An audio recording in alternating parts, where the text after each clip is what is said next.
Hello friends, welcome to Mr. TNPC. இந்த video நம்ம என்ன பார்க்க போறோம் அப்படினா TNPCல previous year question paperல கேட்ட பாலிட்டி क्वेश्चंस தான் இந்த வீடியோல பார்க்க போறோம். நம்ம வந்து பாத்தீங்க அப்படினா இதுக்கான பாதி வீடியோ அதாவது part 1 வீடியோ வந்து பார்த்தாச்சு. மீதி பாதி அதாவது part 2 வீடியோ தான் இந்த வீடியோல பார்க்க போறோம். நம்ம ஆல்ரெடி வந்து பாத்தீங்கன்னா தமிழுக்கு பாத்தீங்கன்னா क्वेश्चन ஆன்சர் கொடுத்துட்டு வரோம். அதாவது 30 days challenge அப்படினு கொடுத்துட்டு வரோம். பார்க்காதவங்க பாருங்க. இதல பாத்தீங்க அப்படினா பாலிட்டி क्वेश्चन ஆன்சர் வந்து பார்க்க போறோம்.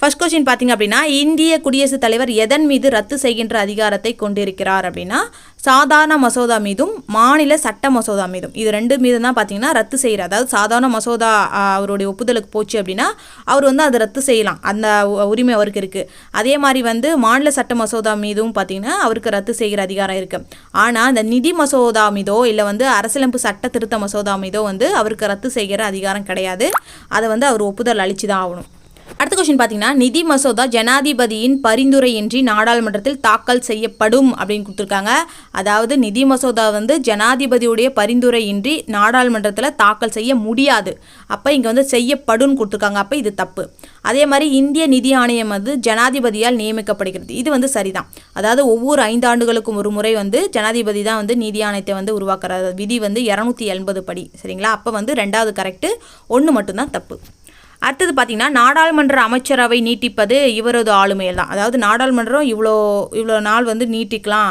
அப்படின்றதெல்லாம் வந்து யாருடைய ஆளுமையால் அப்படின்னா பிரதம மந்திரியுடைய ஆளுமையை பொறுத்து தான் வந்து நாடாளுமன்ற அமைச்சரவை வந்து நீட்டிக்கிறது அடுத்த क्वेश्चन பாத்தீங்கன்னா பின்வரும் எந்த விதிகள் ஜனாதிபதி மற்றும் பிரதம மந்திரியுடைய உறவுகளை விவரிக்குது அப்படின்னா விதிகள் 74 75 78 இது மூணு தான் பாத்தீங்க அப்படின்னா ஜனாதிபதிக்கும் பிரதம மந்திரிக்கும் இருக்கக்கூடிய உறவுகளை விவரிக்குது அடுத்து பாத்தீங்க அப்படின்னா அரசு நேரடி வழிகாட்டு கொள்கைகள் என்பது அரசியலமைப்பிற்கு உயிரளிக்கும் விதிகளாகும் என கூறியவர் யார் அப்படின்னா LM சிங்வி அரசு நேரடி வழிகாட்டு கொள்கைகள் என்பது அரசியலமைப்பிற்கு உயிரளிக்கும் விதிகளாகும் அப்படின்னு சொன்னவர் வந்து LM சிங்வி அடுத்த क्वेश्चन பாத்தீங்கன்னா அடிப்படை கடமைகள் தொடர்பான கீழ்கண்ட வாக்கியங்களை கவனிக்க சொல்றாங்க அதாவது நாடாளுமன்றம் சட்டத்தின் மூலம் இதை அமுல்படுத்த முடியாது அப்படின்னு கொடுத்திருக்காங்க அதாவது நாடாளுமன்றம் சட்டத்தின் மூலமா வந்து அடிப்படை கடமைகளை வந்து அமுல்படுத்த முடியும் அப்போது இது வந்து தப்பு அதே மாதிரி இது வந்து இந்திய குடிமக்களுக்கே பொருந்தும் அப்படின்றது கொடுத்திருக்காங்க இதுவுமே வந்து சரிதான் அப்ப ரெண்டு சரி அனைத்து அடிப்படை கடமைகளுமே ஒழுக்க நெறிகளையோ அல்லது வந்து குடிமை கடமைகளையோ அடிப்படையாக கொண்டவை அப்படின்னு கொடுத்துருக்காங்க இதுவுமே வந்து சரிதான் ஒழுக்க நெறிகளை பற்றி தான் சொல்லிப்பாங்க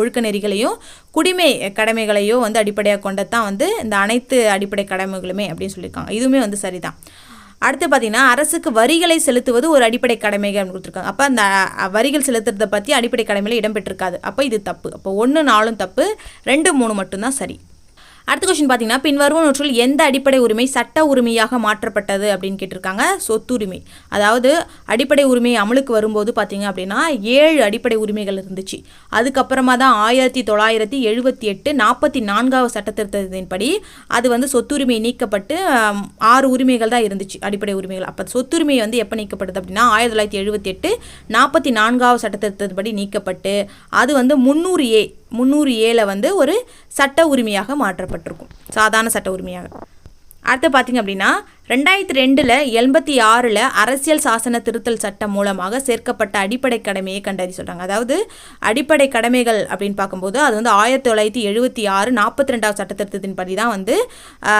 இந்த அடிப்படை கடமைகள் வந்து கொண்டு வந்திருப்பாங்க அதாவது அரசியலமைப்பு எழுதும்போது வந்து அடிப்படை கடமைகளை பற்றி மென்ஷன் பண்ணல ஆனால் 1976 42வது சட்ட திருத்தத்தின்படி தான் வந்து இதை வந்து கொண்டு வந்திருப்பாங்க அப்போ கொண்டு வரும்போது பார்த்தீங்க அப்படின்னா 10 அடிப்படை கடமைகள் தான் இருந்துச்சு 11வது அடிப்படை கடமைகளாக வந்து 2002 86வது சட்டத்தின்படி திருத்தி 6 முதல் 14 வயது குழந்தைகளுக்கான கல்வி கற்கும் வாய்ப்பு வந்து வழங்கப்பட்டுச்சு சரிங்களா அப்போ 2002 86வது சட்டத்திருத்தம் வந்து 6லேருந்து 14 வயது குழந்தைகளுக்கான கல்வி கற்கும் வாய்ப்பு வந்து வழங்கப்பட்டது வந்து சொல்லியிருக்கும் அப்போ இது 11வதாக சேர்க்கப்பட்டிருக்கும் அடுத்து பார்த்தீங்க அப்படின்னா கீழ்கண்ட கூற்றை கருதவும் இந்திய அரசியலமைப்பு சட்டம் பாராளுமன்ற அரசாங்க முறையை நிறுவியுள்ளது அப்படின்னு சொல்லியிருக்காங்க அதாவது கரெக்ட் தான் இந்திய அரசியலமைப்பு சட்டம் வந்து பாராளுமன்ற அரசாங்க முறையை நிறுவியிருக்கும் இது கரெக்ட் தான் அதே மாதிரி பிரதமர் வந்து அரசாங்கத்துடைய தலைவர் இதுவுமே கரெக்ட் தான் குடியரசுத் தலைவர் அரசாங்கத்தின் தலைவர் அப்படின்னு கொடுத்துருக்காங்க குடியரசுத் தலைவர் வந்து அரசின் தலைவர் வருவார் அப்போ இது தப்பு அதே மாதிரி குடியரசுத் தலைவர் உண்மையான செயலாட்சி அதிகாரம் கொண்டவர் கொடுத்துருக்காங்க இது வந்து தப்பு தான்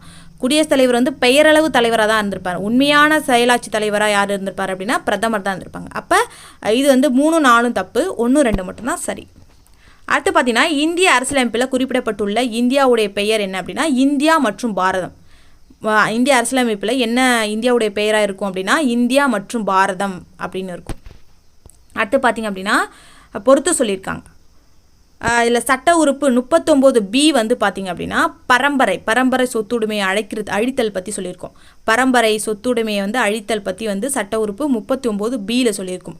அதே வந்து சட்ட உறுப்பு சரத்து 48A வந்து என்ன சொல்லியிருக்கோம் அப்படின்னா சூழலியல் மற்றும் சுற்றுச்சூழல் மாசுபாட்டிலிருந்து பாதுகாக்கிறத பற்றி 48Aல சொல்லியிருக்கும்.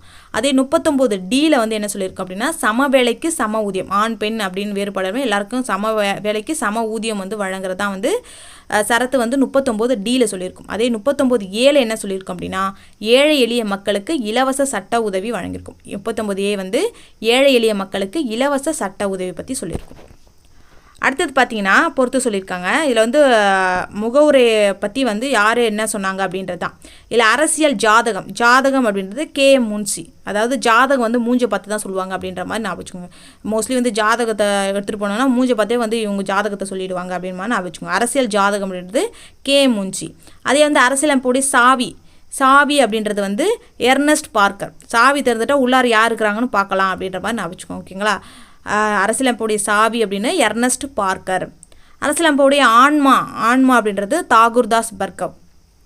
அதாவது தாகூர்தாஸ் பர்கவ் வந்து பார்த்திங்கன்னா அரசியலமைப்புடைய ஆன்மா அப்படின்னு சொல்லிட்டு முகவரியை வந்து சொல்லியிருப்பார். ஓகேங்களா? ஆன்மா பார்க்கணுமா வாங்க தாகூர்தாஸ்கிட்ட வாங்க அப்படின்ற மாதிரி நான் வச்சுக்கோங்க. தாகூர்தாஸ் பர்கவ். அடுத்து பார்த்திங்கன்னா வழக்கறிஞர்களுடைய சொர்க்கம் அப்படின்னா பார்த்திங்கன்னா சர் ஐவர் ஜென்னிங். அதாவது ஒரு 5 பேர் கூட நம்ம ஜாலியாக பேசிட்டு இருந்தாவே சொர்க்கத்தில் இருக்க மாதிரி இருக்கும் அப்படின்ற மாதிரி நம்ம வழக்கறிஞர்களுடைய சொர்க்கம் அப்படின்னா சர் ஐவர் ஜென்னிங். அடுத்து பார்த்திங்க அப்படின்னா கீழ்வரும் கருத்து மற்றும் காரணம் ஆகியவற்றை வந்து கவனிக்க சொல்கிறாங்க. இதில் வந்து பார்த்திங்க அப்படின்னா அரசாங்க முடிவெடுத்தல்ல வந்து பணக்காரர்கள் மற்றும் அதிகாரம் படைத்த மக்களின் செல்வாக்கை குறைப்பது என்பது ஜனநாயக விரிவாக்கம் என்னும் கருத்தினுடைய சவாலாகும் அப்படின்னு கொடுத்துருக்காங்க. அதாவது அரசாங்க முடிவெடுத்தல்ல பணக்காரர்கள் மற்றும் அதிகாரம் படைத்த மக்களுடைய செல்வாக்கை வந்து குறைக்கணும் அப்படின்றது தான் அந்த ஜனநாயக விரிவாக்கம் அதோடைய கருத்து அப்படின்னு சொல்லியிருக்காங்க. இது வந்து தப்பு. பணக்கார ஏழை எதையுமே பார்க்குறதில்ல, எல்லாமே சமமாக வச்சு தான் பார்ப்பாங்க. அப்போ வந்து இது வந்து தவறு. அதுக்கான காரணம் கொடுத்துருக்காங்க. மக்கள் பங்கெடுப்பு மற்றும் அவர்களுடைய கட்டுப்பாடு என்பது பணக்காரர்களின் செல்வாக்கு குறைக்கப்படும் போது மட்டுமே பொருளுடையதாக மாறும். இதுவே ஜனநாயகத்தை ஆழப்படுத்தும் நடவடிக்கை ஆகும் அப்படின்னு கொடுத்துருக்காங்க. இது வந்து கரெக்டு தான். ஓகேங்களா? மக்கள் பங்கெடுப்பு மற்றும் அவர்களுடைய கட்டுப்பாடு என்பது வந்து பணக்காரர்களுடைய செல்வாக்கு குறைக்கப்படும் போது மட்டுமே பொருளுடைமையதாக மாறும். இதுவே வந்து ஜனநாயகத்தை ஆழப்படுத்தும் நடவடிக்கை அப்படின்னு சொல்லியிருக்காங்க. இது வந்து கரெக்டு. அப்போ காரணம் கரெக்டு, கருத்து மட்டும் தப்பு. அடுத்து பார்த்திங்க அப்படின்னா கீழ்கண்டவற்றுள் நிதி ஆணையத்துடைய பிரதான செயல்பாடு அல்லாத ஒன்றை குறிப்பிட சொல்கிறாங்க. அதாவது வரிகளின் நிகர வருமானத்தை மத்திய மற்றும் மாநில அரசு இடையே விநியோகிக்க பரிந்துரைப்பது. இது வந்து நிதி ஆணையத்துடைய செயல்பாடு தான். இது வந்து கரெக்டு. அதே மாதிரி மாநிலங்களுக்கு உதவுவதற்கான மானியங்களை நிர்வகிக்க வேண்டிய கொள்கைகளை பரிந்துரை செய்வது. இதுவுமே வந்து கரெக்டு தான்.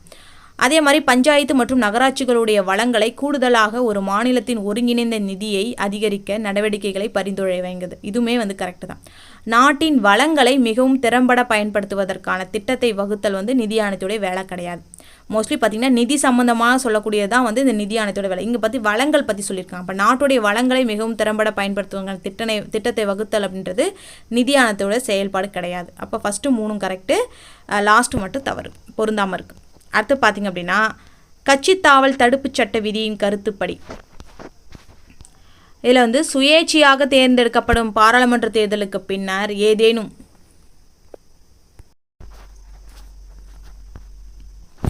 அடுத்த கொஸ்டின் பார்த்திங்க அப்படின்னா RS அப்படின்னு கொடுத்துருக்காங்க. இதில் என்னென்னா சுயேட்சையாக தேர்ந்தெடுக்கப்பட்ட பாராளுமன்ற தேர்தலுக்கு பின்னர் ஏதேனும் அரசியல் கட்சியில் சேர்ந்தால் அவரது உறுப்பினர் தகுதியை இழப்பார் கொடுத்துருக்காங்க. கரெக்டு தான். அதாவது சுயேட்சையாக தேர்ந்தெடுக்கப்பட்ட பாராளுமன்ற தேர்தலுக்கு அப்புறமா ஏதாவது ஒரு கட்சியில் போய் அவங்க வந்து சேர்ந்துட்டாங்க அப்படின்னா அவங்க வந்து அந்த உறுப்பினர் தகுதியை இழப்பாங்க அப்படின்னு சொல்கிறாங்க. இது வந்து கரெக்டு தான்.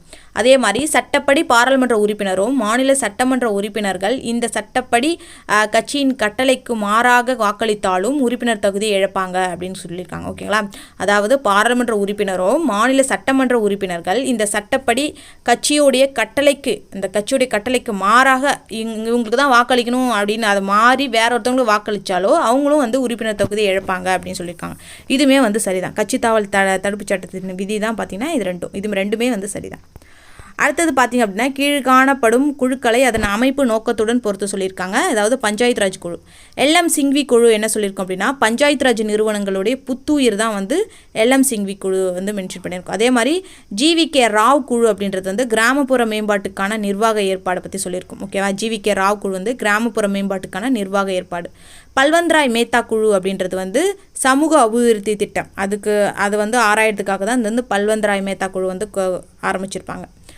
அசோக் மேத்தா குழு அப்படின்றது வந்து புத்துயிர் அளித்தல் மற்றும் பஞ்சாயத்து முறையை வந்து வலுப்படுத்துதல் பற்றி சொல்லியிருக்கூட தான் அசோக் மேத்தா குழு. புத்துயிர் அளிக்கிறது மற்றும் பஞ்சாயத்து முறையை வந்து வலுப்படுத்துறது.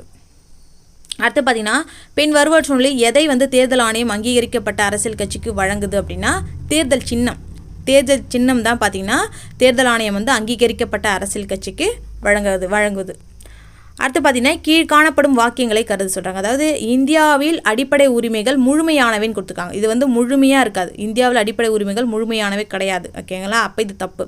அதே மாதிரி அடிப்படை உரிமைகள் நடைமுறைப்படுத்தக்கூடியவை அப்படின்னு கொடுத்துருக்காங்க. இது கரெக்டு தான். நம்ம வந்து அடிப்படை உரிமைகளை வந்து நடைமுறைப்படுத்தலாம். அப்போ இது சரிதான்.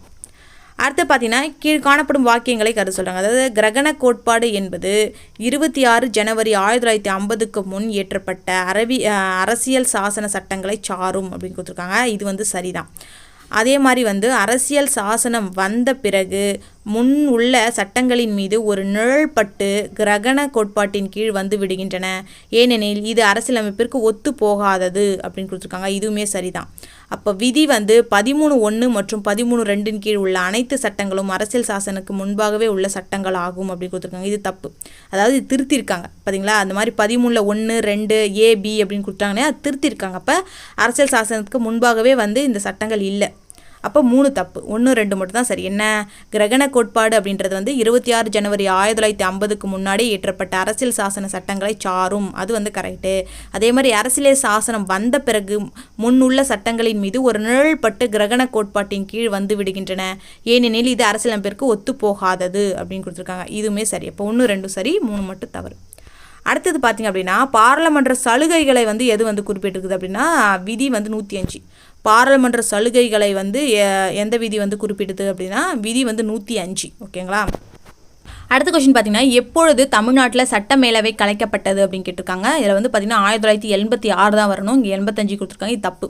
தமிழ்நாட்டில் சட்ட மேலவை பார்த்தீங்க அப்படின்னா அதாவது எம்ஜிஆர் அவர்கள் வந்து ஆட்சியில் இருக்கும்போது தான் பார்த்தீங்கன்னா 1986 ஆகஸ்ட் 30 வந்து குடியரசுத் தலைவர் ஒப்புதல் பெற்று நவம்பர் 1 நடைமுறைக்கு வந்திருக்கும் 1986. ஓகேங்களா? அப்போ 1986 தான் இதுக்கு வரும். அடுத்து பார்த்தீங்கன்னா கீழ்காணப்படும் வாக்கியங்கள் குடியரசுத் தலைவருடைய தேர்தல் குறித்தது. இதில் எது வந்து தவறான வாக்கியம் அப்படின்னு கண்டுபிடிக்க சொல்கிறாங்க. அவர் வந்து ஒரு இந்திய குடிமகனாக இருக்கணும். இது வந்து கரெக்ட். குடியரசுத் தலைவர் வந்து தேர்தல் குறித்து பார்க்கும்போது அவர் வந்து இந்திய குடிமகனாக இருக்கணும். அது வந்து கரெக்ட் தான். அதே மாதிரி பாராளுமன்றத்தின் இரு அவைகளின் உறுப்பினர்களால் மட்டும் தேர்ந்தெடுக்கப்படுவார் அப்படின்னு கொடுத்துருக்காங்க. இது வந்து தப்பு. அதாவது பாராளுமன்றத்தின் இரு அவைகள் உறுப்பினர்களாலையும் சட்டமன்ற மேலவை, கீழவை, அப்புறம் யூனியன் பிரதேசங்களுடைய அந்த உறுப்பினர்கள் அவங்க மூலமாகவும் கூட பார்த்தீங்கன்னா இவர் தேர்ந்தெடுக்கப்படுறார். அப்போ இரவைகள் உறுப்பினர்கள் மட்டும் வந்து தேர்ந்தெடுக்கப்படுறதுன்னு சொல்கிறது தப்பு. அதே மாதிரி எவ்விதமான லாபகரமான தொழிலும் இல்லாமல் இருக்கிறது அது வந்து கரெக்டு. அதே மாதிரி அவரை தேர்தல் கல்லூரி அதாவது எலக்ட்ரோல் காலேஜ் இதுதான் வந்து தேர்வு செய்யுது. இது வந்து கரெக்டு. அப்போ 2 மட்டும்தான் தப்பு. பி மட்டும்தான் தப்பு. அடுத்தது பார்த்திங்க அப்படின்னா இந்தியாவில் பாராளுமன்ற இடது கொள்கை குறிப்பிடுவது இது வந்து காலனியாளத்திற்கு பிந்தைய சமூக பொருளாதார மற்றும் அரசியல் வடிவமைப்பின் சித்தாந்தம் அப்படின்னு கொடுத்துருக்காங்க. என்ன வரும் அப்படின்னா திருத்தல் வாதம். அதாவது இந்தியாவில் பாராளுமன்ற இடது கொள்கை குறிப்பிடுவது வந்து திருத்தல் வாதம். இது வந்து காலனித்துவத்திற்கு பிந்தைய சமூக பொருளாதார மற்றும் அரசியல் வடிவமைப்புடைய சித்தாந்தமாக இருக்குது. அடுத்து பார்த்தீங்கன்னா பொறுத்து சொல்லியிருக்காங்க. விதி 53 என்ன சொல்லுவோம் அப்படின்னா மத்திய அரசுடைய இந்தியாவுடைய நிர்வாக அதிகாரம் வந்து குடியரசுத் தலைவரிடம் இருக்குது அப்படின்னு சொல்லியிருக்கோம். அதாவது இந்தியாவுடைய நிர்வாக அதிகாரம் வந்து குடியரசுத் தலைவரிடம் இருக்குது பற்றி சொல்லக்கூடிய விதி தான் வந்து 53. விதி 352 என்ன சொல்லும் அப்படின்னா தேசிய அவசர நிலையை வந்து சொல்லும். அதே விதி 76 வந்து இந்திய தலைமை வழக்கறிஞருடைய நியமனத்தை பற்றி சொல்லக்கூடியது. விதி 75 என்ன சொல்லும் அப்படின்னா பிரதமருடைய நியமனத்தை பற்றி சொல்லக்கூடியது. 75 வந்து பிரதமருடைய நியமனம், 76 வந்து இந்திய தலைமை வழக்கறிஞருடைய நியமனம். அடுத்த கொஸ்டின் பார்த்தீங்கன்னா, இந்திய அரசியல் சாசனத்துடைய எந்த பகுதி 3 நிலை பஞ்சாயத்து அமைப்புகள் நிறுவ வழிவகுக்குது அப்படின்னா, அதாவது பஞ்சாயத்து ராஜ் பற்றி சொல்லக்கூடியது பார்த்தீங்கன்னா பகுதி 9. அதே வந்து நகர பஞ்சாயத்து பற்றி சொல்லக்கூடியது வந்து பகுதி 9ல் ஏ. அதே வந்து கூட்டுறவு அமைப்பு பற்றி சொல்லக்கூடியது வந்து பகுதி 9ல் பி வந்து கூட்டுறவு பஞ்சாயத்து பற்றி சொல்லக்கூடியது கூட்டுறவு அமைப்பு பற்றி சொல்லக்கூடியது. அடுத்து பார்த்தீங்கன்னா, மத்திய அமைச்சரவை தொடர்பாக பின்வரும் கூற்றுகளை ஆராய சொல்கிறாங்க. அதாவது இந்திய அரசியலமைப்பு விதி 74வது வந்து பார்த்தீங்கன்னா அமைச்சரவை விளக்குது. அதாவது பிரதமர் கீழே இருக்கக்கூடிய அமைச்சரவை பற்றி விளக்கக்கூடியது தான் வந்து விதி 74. இது வந்து சரிதான். அது வந்து கூட்டு பொறுப்பை பெற்றிருக்கவில்லைன்னு கொடுத்துருக்காங்க. கூட்டு பொறுப்பு தான், ஓகேங்களா. அமைச்சரவை பார்த்திங்கன்னா கூட்டு பொறுப்பு கொண்டது தான். அப்போ இது வந்து தப்பு. அப்போ 1 மட்டும்தான் சரி. அடுத்து பார்த்தீங்கன்னா, பின்வரும் வாக்கியங்களில் 42வது இந்திய அரசியலமைப்பு திருத்தத்துடன் பொருந்தாத கூற்று எது அப்படின்னு கேட்டிருக்காங்க. அதாவது சமய சார்பற்ற என்ற வார்த்தை அரசியலமைப்பு முகவுரையில் சேர்க்கப்பட்டது அப்படின்னு கொடுத்துருக்காங்க. இது வந்து சரிதான். அதே மாதிரி அரசாங்கம் வந்து அனைத்து சமயங்களையும் சமமாக பாதுகாத்தது, இதுவுமே வந்து சரிதான். அதே மாதிரி சமய சார்பற்ற மற்றும் சோஷலிச என்ற வார்த்தைகளுக்கு முக்கியத்துவம் கொடுக்கப்பட்டது, இதுவுமே சரிதான். சில திருத்தங்கள் முகவுரையில் கடைசி பத்தியில் ஏற்படுத்தப்பட்டது அப்படின்னு கொடுத்துருக்காங்க. இது வந்து தப்பு. சில திருத்தங்கள், அதாவது முகவுரை வந்து ஒரே ஒரு முறை தான் வந்து திருத்திருக்காங்க. அதுவும் பார்த்திங்கன்னா சமய சார்பற்ற, ஒருமைப்பாடு, சமதர்மம், இதை தான் அந்த 3 வார்த்தை தான் வந்து சேர்த்துருப்பாங்க. அப்போ சில திருத்தங்கள் அப்படின்னு கொடுத்ததுனால சில திருத்தங்கள் முகவுரையுடைய கடைசி பத்தியில் ஏற்படுத்தப்பட்டிருக்கு அப்படின்னு சொல்கிறாங்க. இது மட்டும்தான் தப்பு. அடுத்து பார்த்திங்க அப்படின்னா, மத்திய மற்றும் மாநில உறவுகளை சீர்திருத்த முக்கியமான பரிந்துரைகளை வழங்குபவை எது அப்படின்னா சர்க்காரியா குழுவும் புஞ்சி குழுன்னு வரும். புஞ்சி குழு, அப்புறமா ராஜமன்னார் குழு, இது 3 குழு தான் பார்த்திங்கன்னா மத்திய மற்றும் மாநில உறவுகளை சீர்திருத்தத்துக்காக பரிந்துரைக்கப்பட்ட குழுக்கள்.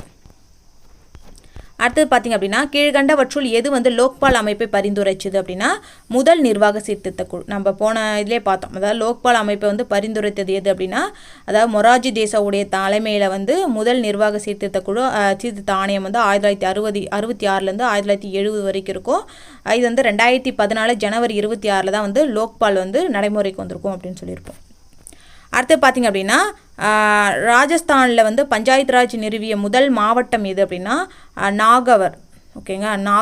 நாகவர் அப்படின்றது தான் வந்து ராஜஸ்தானில் பஞ்சாயத்து ராஜ் நிறுவிய முதல் மாவட்டம். பஞ்சாயத்து ராஜ் வந்து முதல்ல ராஜஸ்தானில் தான் நிறுவனாங்க. அது எந்த மாவட்டம் கேட்டிருக்காங்க. அப்போ நாகவர், ஓகேங்களா. அடுத்து பார்த்திங்க அப்படின்னா, ஒரு கட்சி தேசிய கட்சி என்ற அங்கீகாரத்தை வந்து பெற கீழ்கண்ட எந்த அளவுகோல்களின்படி இருக்க வேண்டும் அப்படின்னா, ஏதேனும் 4 மாநிலங்களில் 6% அதாவது வாக்குகளை வந்து பெற்றிருக்கணும். அதே மாதிரி வந்து பார்த்திங்க அப்படின்னா, மக்களவைக்கான தேர்தலில் 2% உறுப்பினர்களை ஏதேனும் 3 மாநிலங்களிலிருந்து தேர்ந்தெடுக்கப்பட்டிருக்க வேண்டும், இதுவுமே சரி. அதே மாதிரி ஏதேனும் 4 மாநிலங்களில் மாநில கட்சி என்ற அங்கீகாரத்தை பெற்றிருக்கணும், இது 3மே வந்து சரி. ஏதேனும் 3 மாநிலங்களில் 8% வாக்குகளை பெற்றிருத்தல் அப்படின்றது தப்பு, ஓகேங்களா. இதில் என்ன வரும் அப்படின்னா, அதாவது தேசிய கட்சி, ஒரு கட்சி வந்து தேசிய கட்சி அப்படின்னா என்னென்ன இருக்கணும் அப்படின்னா, ஏதேனும் 4 மாநிலங்களில் வந்து 6% வாக்குகளை பெற்றிருக்கணும். அப்படி இல்லையா, மக்களவைக்கான தேர்தலில் 2% உறுப்பினர்களை ஏதேனும் 3 மாநிலங்களிலிருந்து தேர்ந்தெடுக்கப்பட்டிருக்கணும். ஏதேனும் 4 மாநிலங்களில் மாநில கட்சி என்ற அங்கீகாரத்தை பெற்றிருக்கணும், இது 3 வந்து இருக்கணும். அடுத்து பார்த்தீங்கன்னா, அரசியலமைப்பினுடைய அடிப்படை அம்சங்கள் மாற்ற இயலாது என்று உச்சநீதிமன்றம் தீர்ப்பளித்தது கீழ்கண்டம் எந்த வழக்கின்படி அப்படின்னா மினர்வா மில்ஸுக்கும் விசஸ் இந்திய அரசுக்கும், ஓகேங்க. மினர்வா மில்ஸ் விசஸ் இந்திய அரசு, இந்த இது பார்த்திங்க அப்படின்னா அரசியலமைப்புடைய அடிப்படை அம்சங்கள் வந்து மாற்ற இயலாது அப்படின்ட்டு உச்சநீதிமன்றம் வந்து தீர்ப்பளிச்சிருக்கும் இந்த வழக்கின்படி. அடுத்து பார்த்திங்கன்னா, இந்திய அரசியல் சாசனத்துடைய முதல் விதி இந்தியாவை என்ன சொல்லுது அப்படின்னா ஒன்றிய மாநிலங்கள் அப்படின்னு அழைக்குது, ஓகேங்களா. இந்திய அரசியல் சாசனத்துடைய முதல் விதி வந்து இந்தியாவை வந்து ஒன்றிய மாநிலங்கள் அப்படின்னு அழைக்கப்படுகிறது. அடுத்து பார்த்திங்கன்னா, அரசியல் பிளவுவாதம் என்பது ஒரு கீழ்வரும் குறைபாடாகும். என்னதுன்னா, தேர்தலில் போட்டி இருக்குது, அதுதான் பார்த்திங்கன்னா அரசியலில் பிளவுவாதமாக இருக்குது. அரசியலில் பிளவுவாதம் என்பது தேர்தலில் போட்டி இருக்கிறதா வந்து அது ஒரு குறைபாடாக இருக்காங்க. அடுத்து பார்த்திங்க அப்படின்னா பொறுத்து சொல்லியிருக்காங்க சட்டம் அதோடைய ஆண்டோட. குழந்தை திருமண தடை சட்டம் எப்போ கொண்டு வந்தாங்கன்னா 2006, குழந்தை திருமண தடை சட்டம் 2006. வரதட்சணை தடை சட்டம் அப்படின்றது 1961. வீட்டு வன்முறை சட்டம் அப்படின்றது 2005. வேலை செய்யும் இடத்துல பெண்கள் பாலியல் துன்புறுத்தல் சட்டம் வந்து 2013. நல்லா பார்த்துக்கோங்க. அடுத்த பார்த்திங்கன்னா 15வது நிதிக்குழுவுடைய தலைவர் யார் அப்படின்னா என்கே சிங். 15வது நிதிக்குழுவுடைய தலைவர் வந்து என்கே சிங். இப்போ வந்து 16வது நிதிக்குழுவுடைய தலைவர் யார்? அரவிந்த் பணக்காரியாக இருப்பாங்க. அடுத்த கொஸ்டின் பார்த்தீங்கன்னா, மத்திய மாநில அரசுகளால் வசூலிக்கப்படும் வரிகளில் சிலருக்கே கொடுக்கப்பட்டுள்ளன என்ன அப்படின்னா சுங்கவரி. சுங்கவரியும் கலால் வரியும் தான் பார்த்தீங்கன்னா மத்திய மாநில அரசுகளால் வசூலிக்கப்படுகிற வரி. ஓகேங்களா. இது வந்து விவசாய நிலத்துடைய மதிப்பு வரி, விவசாய நிலத்தின் சொத்து மீதான வரி, இதெல்லாம் வந்து மாநில அரசுகளால் வசூலிக்கப்படக்கூடிய வரி. இவற்றுள் மத்திய அரசால் வசூலிக்கப்படும் வரிகளை வந்து குறியீடுகளை பயன்படுத்தி தெரிவு செய்ய சொல்லுங்க. அப்போ மத்திய அரசால் வசூலிக்கப்படுகிற வரி என்ன அப்படின்னா சுங்க வரியும் கலால் வரியும். இந்த விவசாய நிலத்துடைய மதிப்பு வரியும் விவசாய நிலத்துடைய சொத்து மீதான வரியும் பார்த்தீங்க அப்படின்னா மாநில அரசால் வசூலிக்கப்படக்கூடிய வரி. அடுத்த கொஸ்டின் பார்த்தீங்க அப்படின்னா, அடிப்படை கடமைகளை பற்றிய கீழ்காணப்படும் வாக்கியங்களை எவை தவறானவை அப்படின்னு கேட்டிருக்காங்க. இந்திய அரசியல் சாசனத்தின் 10 அடிப்படை கடமைகளை அறிமுகப்படுத்த ஸ்வரன் சிங் குழு வந்து பரிந்துரைத்தது அப்படின்னு சொல்லியிருக்காங்க. இது வந்து தப்பு. அதாவது இந்திய அரசியல் சாசனத்தில் 8 அடிப்படை கடமைகளை வந்து அறிமுகப்படுத்துறதுக்கு தான் வந்து ஸ்வரன் சிங் குழு வந்து பரிந்துரைச்சிருக்கும். மீதி வந்து பார்த்தீங்க அப்படின்னா 42வது சட்டத்திட்டத்தின்படி 2 அடிப்படை கடமைகள் வந்து சேர்த்திருப்பாங்க. அப்போ 8 அடிப்படை கடமைகளை தான் வந்து ஸ்வரன் சிங் குழு வந்து பரிந்துரைச்சிருக்கும். அடுத்து பார்த்தீங்கன்னா, இந்திய அரசியல் சாசனத்தில் உள்ள அடிப்படை கடமைகள் கருத்து வந்து சோவியத் நாட்டு, அதாவது ரஷ்ய நாட்டிலேருந்து தான் ஈர்க்கப்பட்டிருக்கும். அப்போ சோவியத் நாட்டிலேருந்து தான் பெறப்பட்டிருக்கும் அப்படின்னு சொல்லியிருக்காங்க. இது வந்து சரிதான். அதே மாதிரி அடிப்படை கடமைகளை வந்து 42வது திருத்தல் சட்டத்தில் தான் வந்து அறிமுகப்படுத்தியது அப்படின்னு சொல்லியிருக்காங்க. இதுவுமே சரிதான். 1976 42வது சட்டத்தின்படி தான் வந்து கொண்டு வந்திருப்பாங்க. இவை வந்து சட்டத்தால் செயல்படுத்தப்படுகின்றன அப்படின்னு கொடுத்துருக்காங்க. இது வந்து கரெக்டு தான். வந்து சட்டத்தால் செயல்படுத்தப்படும். அடுத்து பார்த்தீங்கன்னா, இந்திய அரசியலமைப்பில் அரசு வழிகாட்டும் நெறிமுறை கொள்கைகளை உட்படுத்தியதன் முக்கிய நோக்கம் என்ன அப்படின்னா மக்கள் நல அரசு, மக்கள் நலமாக இருக்கணும் மக்கள் நல அரசு இருக்கணும் அப்படின்றதுக்காக தான் வந்து இந்த அரசு வழிகாட்டும் நெறிமுறை கொள்கைகளை வந்து உட்படுத்தியதற்கான முக்கிய நோக்கமாக இருக்குது. மக்கள் வந்து நல்லா இருக்கணும், அதுக்கான ஒரு அரசாக இருக்கணும் அப்படின்றதான் இது வந்து நிறைய பரிந்துரைச்சிருக்கும் அரசு வழிகாட்டும் நெறிமுறை கொள்கைகள்லாம். அடுத்து பார்த்திங்க அப்படின்னா, இந்திய பாராளுமன்றத்தில் தனி உறுப்பினர் மசோதா கூற்றுப்படி தனி உறுப்பினர் மசோதா நோட்டீஸ் அதன் நோக்கங்கள், காரணங்கள் மற்றும் குடியரசுத் தலைவருடைய அனுமதியுடன் அளிக்கப்பட வேண்டும் அப்படின்னு கொடுத்துருக்காங்க. தனிநபர் மசோதா வந்து நோட்டீஸ் அதன் நோக்கங்கள், காரணங்கள் மற்றும் குடியரசுத் தலைவர் அனுமதியுடன் அளிக்கப்பட வேண்டும் அப்படின்னு கொடுத்துருக்காங்க. இது வந்து சரிதான். அதே மாதிரி வந்து அரசாங்க மசோதாக்கள் போலவே தனி உறுப்பினர் மசோதாவும் நிறைவேற்றப்படும் அப்படின்னு கொடுத்துருக்காங்க. இதுவுமே வந்து சரிதான். அடுத்து பார்த்திங்க அப்படின்னா, அரசின் நெறிமுறை வழிகாட்டும் கொள்கைகள் பற்றிய கீழ்காணும் வாக்கியங்களை கவனிக்க சொல்கிறாங்க. அதாவது அரசின் நெறிமுறை வழிகாட்டு கொள்கையுடைய நேரடி ஆதாரம் இந்திய அரசு சட்டம் 1935 வழங்கிய அறிவுறுத்தல்கள் ஆகும் அப்படின்னு கொடுத்துருக்காங்க. இது வந்து தப்பு. அதே மாதிரி 1937ஆம் ஆண்டின் அயர்லாந்து அரசியலமைப்பின் வழிநடத்தும் கொள்கைகளை நீதிமன்றத்தால் வந்து நியாயப்படுத்த முடியாது. இது வந்து நீதிமன்றத்தில் போய் நம்ம வந்து சொல்ல முடியாது. இது வந்து அயர்லாந்துலேருந்து அந்த அரசின் நெறிமுறை வழிகாட்டும் கொள்கைகள் வந்து அயர்லாந்துலேருந்து தான் எடுக்கப்பட்டிருக்கும். அதே மாதிரி அது போயிட்டு பார்த்திங்க அப்படின்னா நீதிமன்றத்தால் நம்ம நியாயம் கேட்க முடியாது. இதை வச்சு சொல்லிங்களா? அப்போ வந்து இது கரெக்டு தான். அப்போ பி வந்து கரெக்டு, ஏ மட்டும்தான் தவறு. அடுத்து பார்த்திங்க அப்படின்னா, பட்டியலின ஜாதியினர் அல்லது பழங்குடியினர் மக்களுக்கு எதிரான குற்றங்களில் பெரும்பாலானவை புகார் அளிக்கப்படாமல் போய்விடுகிறது அப்படின்னு கொடுத்துருக்காங்க. இது வந்து சரிதான். அதே மாதிரி பட்டியலின பழங்குடியினர் அல்லது வந்து பழங்குடியினர் மக்களுக்கு எதிராக இழைக்கப்படும் தீண்டாமை மற்றும் பிற குற்றங்களை தடுப்பதற்காக அரசாங்கம் நீதிமன்றங்களை அமைத்திருந்தாலும் அக்குற்றங்கள் மீது உறுதியான நடவடிக்கை எடுக்க சட்ட விதிமுறைகளுக்கு போதுமான அதிகாரம், நீதி வழங்குவதற்கான சிறந்த செயல்முறை போன்றவை இல்லை அப்படின்னு கொடுத்துருக்காங்க. அப்போ அதாவது கூற்றுக்கான காரணம் வந்து கரெக்டாக இருக்குது. ஓகேங்களா? பட்டியலின சாதிகள் இல்லைனா பழங்குடியினர் மக்களுக்கு எதிராக குற்றங்களை பெரும்பாலான புகார் அளிக்கப்படாமல் போய்விடுது. இது வந்து சரிதான். அதுக்கான காரணம் சொல்லியிருக்காங்க. பட்டியலின சாதியினர் அல்லது பழங்குடியினர் மக்களுக்கு எதிராக இழைக்கப்படும் தீண்டாமை மற்றும் பிற குற்றங்களை தடுப்பதற்காக அரசாங்கம் நீதிமன்றங்களை அமைத்திருந்தாலும் அக்குற்றங்கள் மீது உறுதியான நடவடிக்கை எடுக்க சட்ட விதிமுறைகளுக்கு போதுமான அதிகாரம், நீதி வழங்குவதற்கான சிறந்த செயல்முறை வந்து போன்றவை இல்லை அப்படின்ட்டு. இப்போ கரெக்டு தான். ரெண்டுமே கரெக்டு. அதுக்கான சரியான விளக்கம் தான். அடுத்து பார்த்திங்க அப்படின்னா, பின்வரும் கூற்றை கவனிக்க சொல்கிறாங்க. இதில் வந்து என்ன அப்படின்னா, நிதிக்குழு நிர்ணயம் செய்வது நிதி வளங்களை மாநில அரசுக்கு மாற்றுதல் அப்படின்னு சொல்லியிருக்காங்க. இது வந்து சரிதான். நிதிக்குழு வந்து நிர்ணயம் செய்வது எதுக்காக அப்படின்னா நிதி வளங்களை வந்து மாநில அரசுக்கு மாற்றுறதுக்கு. இது சரி. அதே மாதிரி சரத்து 280(3) என்ன சொல்லுது அப்படின்னா நிதிக்குழுவுடைய பணிகள் பற்றி சொல்லும். அது கரெக்டு தான். அதே மாதிரி ஒரு நிதிக்குழுவுடைய காலம் வந்து 6 ஆண்டுகள் அப்படின்னு கொடுத்துருக்காங்க. 6 ஆண்டுகள் வராது, 5 ஆண்டுகள். ஒரு நிதிக்குழுவுடைய காலம் வந்து 5 ஆண்டுகள். அப்போ இது தப்பு. ஜனாதிபதியால் தான் வந்து நிதிக்குழு பணியமர்த்தப்படுகிறது. இது வந்து சரிதான். அப்போ 1, 2, 4 சரி, 3 மட்டும் தவறு. அடுத்து பார்த்தீங்கன்னா, ஒற்றை ஆட்சி அரசாங்கத்தின் பல்வேறு முக்கிய கூறுகளை தன்னகத்தே கொண்ட ஒரு குவாசி கூட்டாட்சி முறை கொண்ட நாடாக இந்தியாவை நம் அரசியலமைப்பு உருவாக்கியிருக்கு அப்படின்னு கூறியவர் யார் அப்படின்னா கே முன்ஷி. ஓகேங்களா. ஒற்றை ஆட்சி அரசாங்கத்தின் பல்வேறு முக்கிய கூறுகளை தன்னகத்தை கொண்ட ஒரு குவாசி கூட்டாட்சி முறை கொண்ட நாடாக இந்தியாவை நம்ம அரசியலமைப்பு உருவாக்கியிருக்கு அப்படின்னு கே முன்ஷி வந்து சொல்லியிருப்பார். அடுத்து பார்த்திங்கன்னா, இந்திய தேர்தல் முறைகள் ஒற்றை மாற்று வாக்கு மூலம் தேர்ந்தெடுக்கப்படுகிறார்கள். அது வந்து என்ன அப்படின்னா, அதாவது இந்திய தேர்தல் முறைகளில் ஒற்றை மாற்று வாக்கு மூலம் தேர்ந்தெடுக்கப்படுபவர்கள் யார் யார் அப்படின்னா, குடியரசுத் தலைவர், துணை குடியரசுத் தலைவர், மாநிலங்களவை உறுப்பினர்களுடைய தேர்தல் முறை, இது எல்லாமே பார்த்திங்கன்னா ஒற்றை மாற்று வாக்கு மூலமாக தான், அதாவது மக்களால் நேரடியாக தேர்ந்தெடுக்கப்படாமல் மறைமுகமாக வந்து ஒற்றை மாற்று வாக்கு மூலமாக தான் வந்து இவங்களாம் வந்து தேர்ந்தெடுக்கப்படுவாங்க.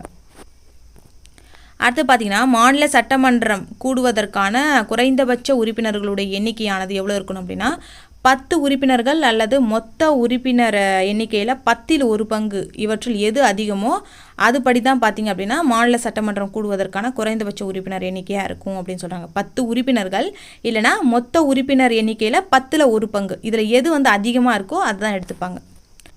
அடுத்த கொஸ்டின் பார்த்திங்கன்னா பொறுத்து சொல்லியிருக்காங்க. அதாவது பெண்களுக்கு எதிரான பாலியல் தொல்லை அப்படின்றது வந்து விஷாக்கா விசஸ் ராஜஸ்தான் மாநிலம், இதுக்கு இடையில் வந்து இது பண்ணியிருக்காங்க.